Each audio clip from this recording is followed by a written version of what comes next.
You're not building a hobby corner, you're designing a launch pad.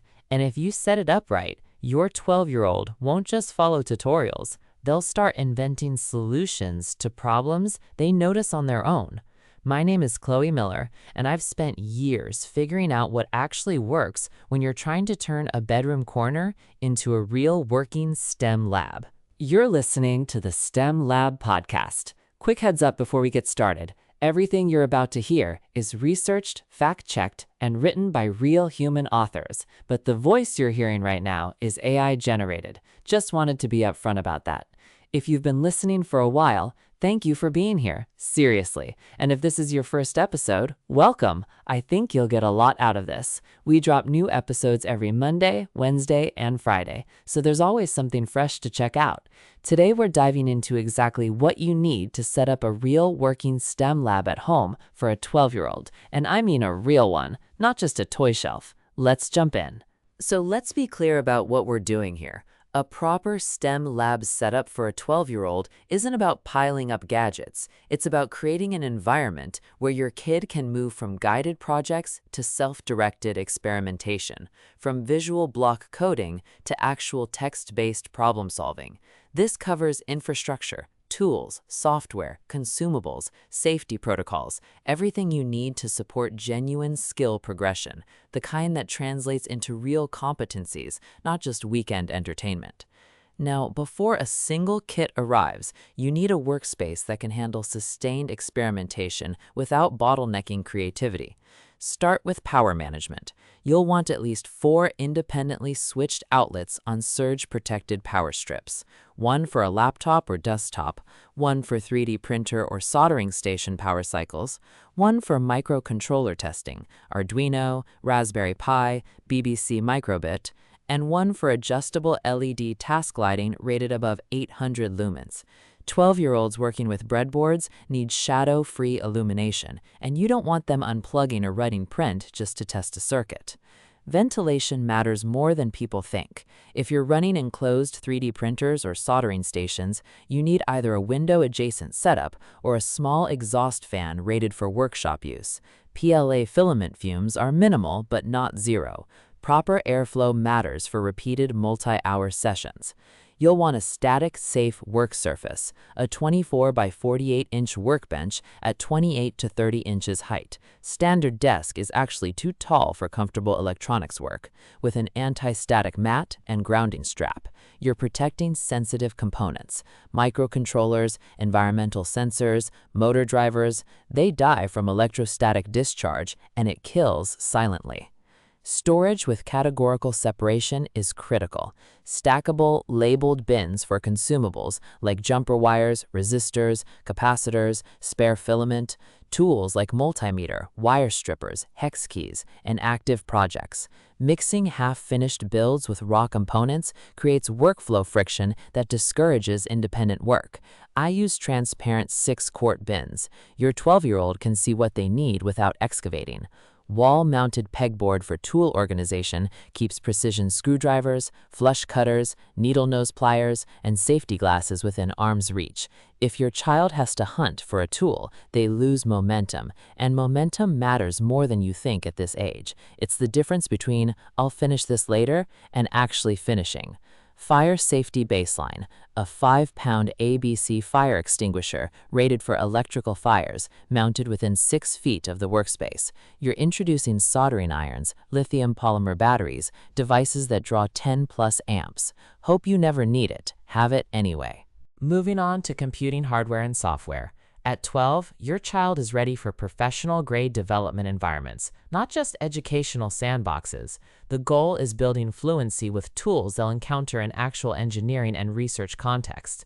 You need a dedicated laptop or desktop that can run Python 3.11 or newer, Arduino IDE 2.x, Scratch 3.0, Tinkercad, which is browser-based but resource-heavy, and Prusa Slicer or Cura simultaneously. That means at minimum 8 gigs of RAM, preferably 16, quad-core processor, and 256 gigs SSD storage. Chromebooks won't cut it. they can't natively run Arduino IDE or most robotics platforms. Windows 10 or 11, macOS 12 or newer, or Ubuntu 22.04 LTS all work. Avoid tablet-only setups. Prioritize offline-capable software. Choose platforms that don't require constant cloud connectivity. Arduino IDE, Thonny for Python editing, and Desktop Scratch all function offline. Cloud-dependent platforms, mini AI and machine learning kits, some robotics curricula, they fail the moment your internet drops. That teaches learned helplessness instead of resilience. I learned this the hard way running off-grid solar experiments. For the multi-language learning path, install Scratch 3.0 Desktop for visual algorithm design, Arduino IDE for embedded systems and sensor interfacing, and Thonny or VS Code for text-based Python. Your 12-year-old should be actively transitioning from block-based to text-based coding. Maintaining access to both lets them scaffold upward without anxiety. 3D design software access is non-negotiable. Tinkercad is browser-based and beginner-friendly. Fusion 360 offers a free educational license through Autodesk and its industry-standard parametric CAD. Tinkercad gets them designing printable objects in an afternoon. Fusion 360 introduces constraints, assemblies, engineering-grade modeling. Both belong in a 12-year-old's toolkit. You'll also need slicing software for 3D printing. Prusa Slicer is open source with excellent documentation. Cura has broader printer compatibility. These translate CAD models into machine instructions. Your child learns that design and fabrication are separate skills, both essential. They'll encounter concepts like layer height, infill density, and support structures. This is applied geometry and material science, not guesswork. Here's something most people skip: version control introduction. Install GitHub Desktop and create a free account. At 12, your child can start versioning code, forking repos, collaborating on open-source projects. This isn't premature. It's exactly when professional habits should start forming, before bad ones calcify. Now let's talk about core hardware platforms and expandability. You're not buying finished toys. You're investing in modular platforms that grow with your child's capabilities. Prioritize ecosystems that support iterative complexity. For microcontroller development boards, you'll choose either an Arduino Uno R3 with a breadboard starter kit or a Raspberry Pi 4 Model B with 4 gigs and a beginner GPIO kit. Check the show notes for a link to the current price. Arduino teaches close-to-hardware programming, real-time control loops, analog sensor interfacing, skills that transfer directly to robotics and Internet of Things. Raspberry Pi introduces Linux, Python-based automation, and networked systems. Neither is better. Ideally, your child will use both within a year. They solve different problems, and learning one makes the other easier. For an expandable robotics platform, look at LEGO Mindstorm's Robot Inventor or Vex IQ if you want competition-ready engineering. Check the show notes for a link to the current price. Both support Scratch-based block coding and Python text coding. Both have active global communities and extensive third-party sensors. LEGO integrates seamlessly with existing Technic collections. Vex has superior metal construction and industry-style fasteners. A 3D printer for iterative prototyping changes everything. An enclosed, safety-rated printer like the FlashForge Adventurer 5M that's auto-leveling, direct drive extruder, Wi-Fi connectivity, or the budget-friendly Creality Ender 3v3 SE. Check the show notes for a link to the current price. At 12, your child should be designing custom brackets, sensor housings, replacement parts, not just printing downloaded models. PLA filament is bio-based and low odor. Keep a 5-roll inventory, black, white, and 3 accent colors. Plan on 500 grams of filament per month during active project phases. An environmental sensor kit for citizen science opens up real research possibilities. Arduino-compatible or microbit-based kits that measure temperature, humidity, air quality like PM 2.5 and PM 10, soil moisture, and light levels. These aren't toys. They're gateways to collecting and analyzing environmental data and contributing to real research projects.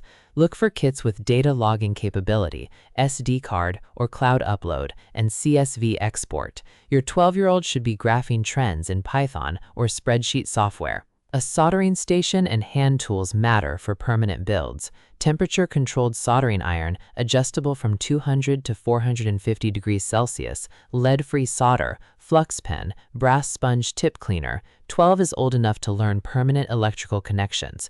Through-hole soldering on perf board is more reliable than breadboard jumpers and teaches precision.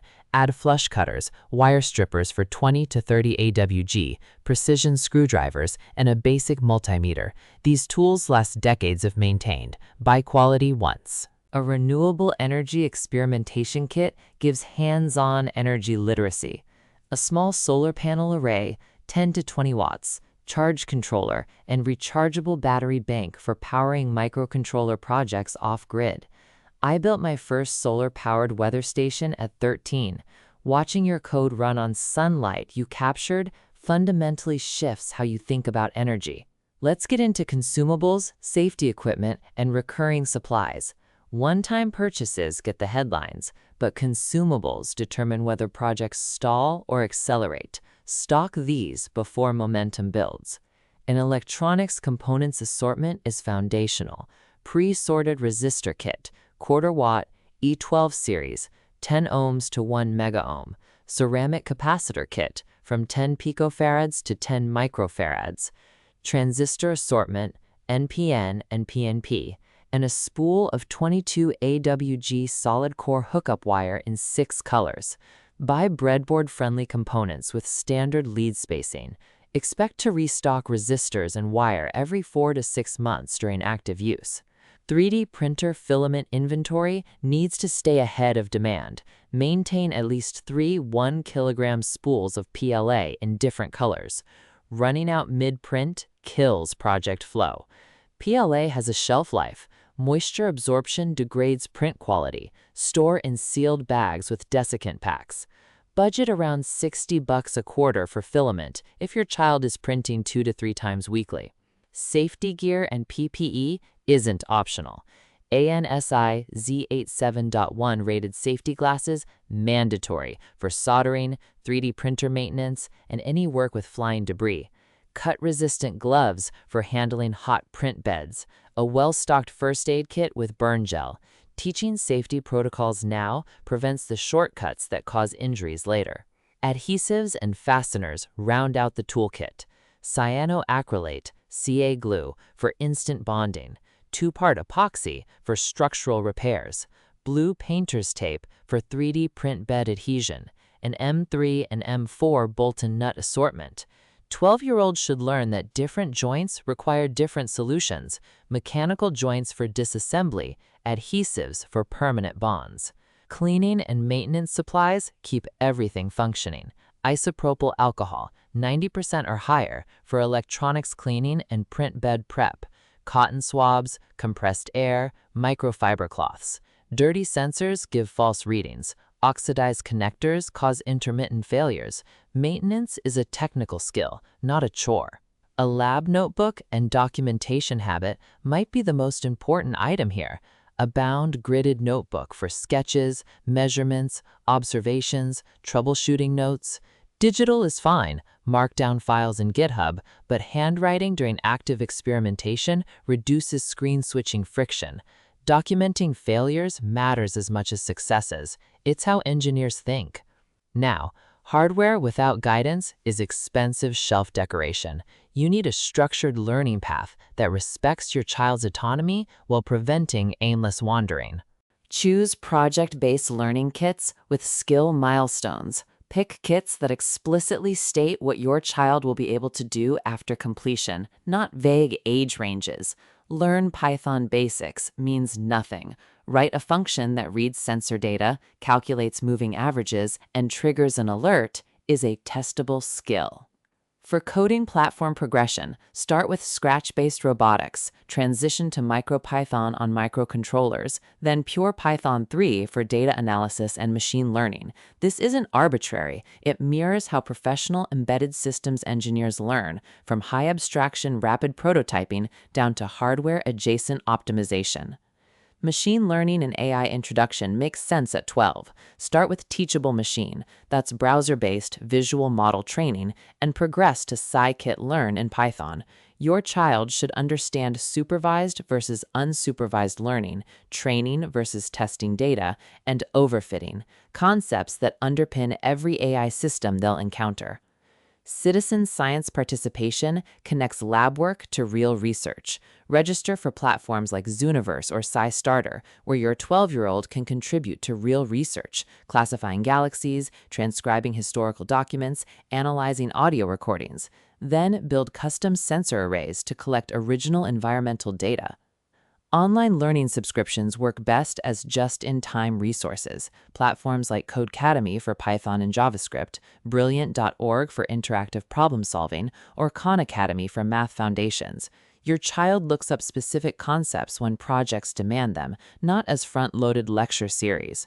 Avoid subscription boxes that ship disposable activities. One-time purchase kits with reusable components have better return on investment. Community and mentorship access accelerates growth. Join local First Lego League or Vex Robotics teams, or online communities like Arduino Project Hub and Thingiverse. 12-year-olds need to see what's possible when they look sideways at peers, not just upward at experts. Collaborative builds teach version control, task delegation, and constructive critique, soft skills that matter as much as soldering technique. All right, here's your final check before you go. Your STEM lab setup should include these elements. For infrastructure, dedicated powered workbench with anti-static protection, ventilation with a window or exhaust fan for fumes, organized tool storage and component bins, fire extinguisher and first aid kit within reach. For computing, laptop or desktop with 8 gigs or more RAM and a quad-core processor, Arduino IDE, Python IDE, Scratch, and 3D slicing software installed, GitHub account and version control practice started. For hardware platforms, Arduino or Raspberry Pi development kit, expandable robotics platform like Lego Mindstorms or Vex, 3D printer with safety enclosure and filament stock, environmental sensor kit for data collection, temperature-controlled soldering station and hand tools. For consumables and safety, electronics component assortment with resistors, capacitors, wire, 3 or more spools of PLA filament in working inventory, safety glasses, burn protection, and PPE, lab notebook for documentation.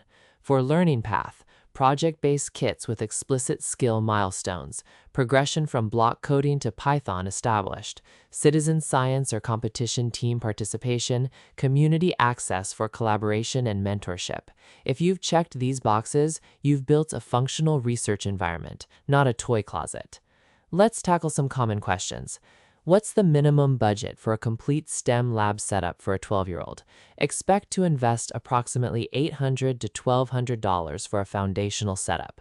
That includes a used laptop or budget desktop, around $300 to $500, a beginner 3D printer, around $200 to $400, an Arduino or Raspberry Pi starter kit, around $60 to $120, basic hand tools and soldering station, around $100, consumables and safety gear, around $80, initial filament and component stock, around $60.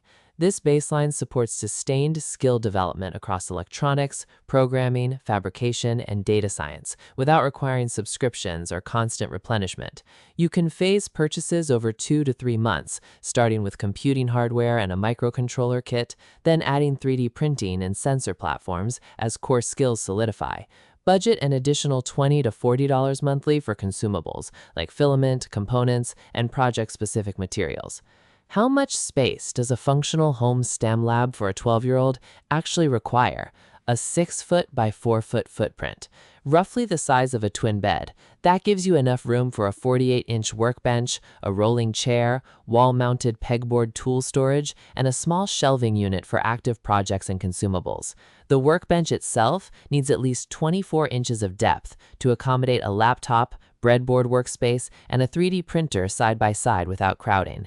If you're working with a shared bedroom or multi-purpose space, a fold-down wall-mounted workbench with locking tool cabinets can reduce the permanent footprint to under 3 feet by 2 feet when stowed, though this requires more deliberate setup and teardown discipline that some 12-year-olds struggle to maintain consistently. Vertical storage, pegboard, wall-mounted bins, overhead shelves maximizes small spaces more effectively than adding ceiling floor cabinets. Should I prioritize Arduino or Raspberry Pi for a 12-year-old's first microcontroller platform? Arduino teaches closer to hardware programming with immediate feedback loops. Your child writes C++ code that directly controls voltages, reads sensor values in real time, manages power states without an operating system layer buffering their decisions. This builds intuition about how computers interact with physical systems and prepares them for embedded engineering and robotics competitions. Raspberry Pi introduces Linux, Python-based automation, networked applications, general-purpose computing tasks like data logging, image processing, running multiple programs simultaneously. For a 12-year-old with minimal coding experience, start with Arduino to build confidence through tangible cause and effect: LED blinks, motor spins, sensor reads. Then add Raspberry Pi within 6 to 12 months to explore higher-level systems design and internet-connected projects. If your child already has solid Python skills from prior Scratch or visual coding experience, Raspberry Pi offers faster early wins. Both platforms cost under $120 for complete starter kits, so you'll likely own both within the first year. They solve different problems, and learning one makes the other easier. Here's what matters most. A thoughtfully constructed STEM lab setup for 12-year-olds doesn't just enable projects, it normalizes invention as a habit. Your child stops asking permission to build and starts prototyping solutions to problems they notice themselves. A sensor network to track backyard biodiversity, a solar-powered phone charger for camping trips, a custom game controller for a sibling with different motor abilities. This is the watershed age, when tinkering either becomes identity or fades into something I used to do. The difference isn't talent, it's infrastructure. You're not buying your way to expertise, but you are removing the friction that makes curiosity feel like work. Build the bench, stock the bins, install the tools, then step back. Watch what they build when the path is clear.